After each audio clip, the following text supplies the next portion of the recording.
வாங்க நம்ம ஊர் கடையோட நெல்லிக்காய் பொடி சாதம் எப்படி செய்கிறதுன்னு பார்க்கலாம். ஒரு பேனில் கொஞ்சம் ஆயில் ஊற்றி கடுகு கொஞ்சம் போட்டு உளுந்தம்பருப்பு கடலப்பருப்பு போடணும். அப்புறம் கருவேப்பிலை, மிளகாய், வெங்காயம் போட்டு தாளிச்சுக்கணும்.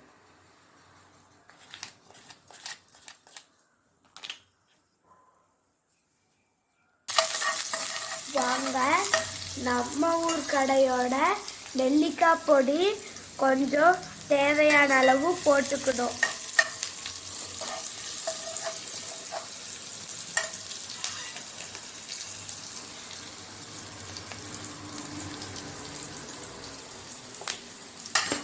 அரை ஸ்பூன் சால்ட்டு போட்டுக்கணும்.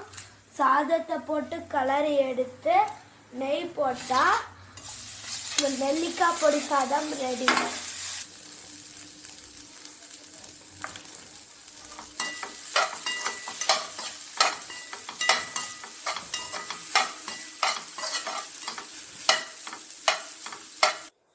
நெல்லிக்காய் பொடி சாதம் சூப்பராக இருக்குது.